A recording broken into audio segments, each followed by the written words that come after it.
For centuries, engineers trying to cross navigable rivers faced a frustrating geometry problem.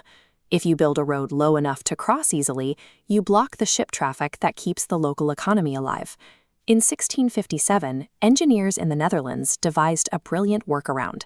They built what became known as the flying bridge, or yaw ferry. This top-down diagram illustrates the core mechanism. Instead of building a fixed span across the water, you sink an anchor right in the middle of the river, far upstream. Then you run a thick rope down to a floating platform, keeping the line raised out of the water using a series of smaller boats to eliminate drag. When the ferry angles its catamaran-style holes into the rushing current, the water pushes against the side of the boat.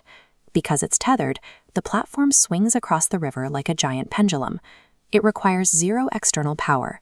Early builders imposed zero rigid structures over the water. Instead, they captured the river's own kinetic energy to propel the traffic across. By the late 19th century, industrial steamships required massive overhead clearance. In areas with perfectly flat riverbanks, building a traditional bridge high enough for a smokestack to pass underneath meant constructing miles of massive approach ramps on either side. In 1873, an English engineer named Charles Smith proposed a bizarre alternative to the approach ramp, the transporter bridge. The fixed roadway is entirely removed.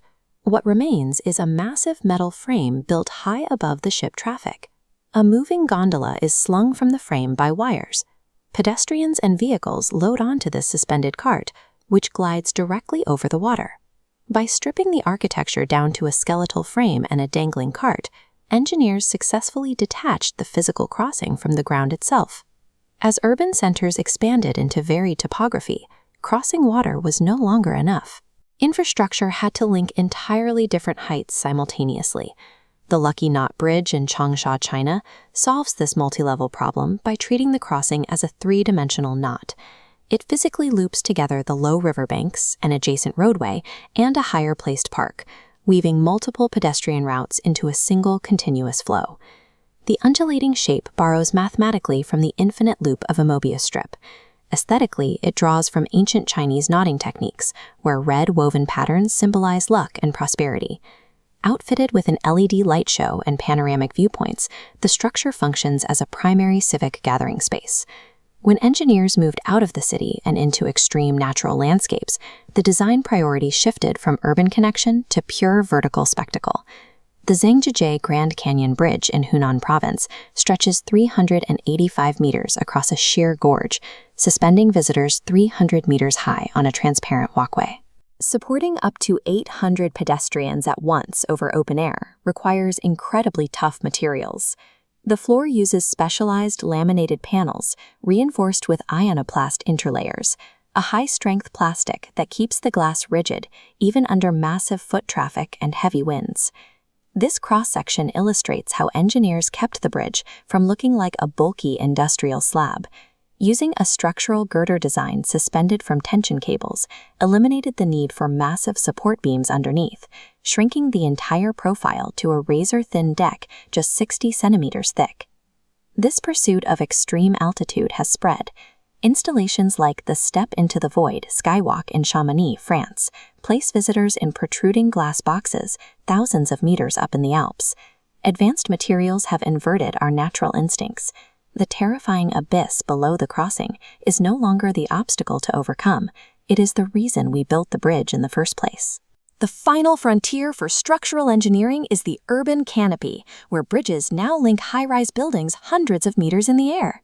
The Sky Bridge connecting the Petronas Towers in Kuala Lumpur illustrates the hidden physics of extreme altitude. At 170 meters up, high winds cause massive skyscrapers to sway. If you rigidly bolt a metal beam between two towers moving in opposite directions, the bridge will tear itself apart.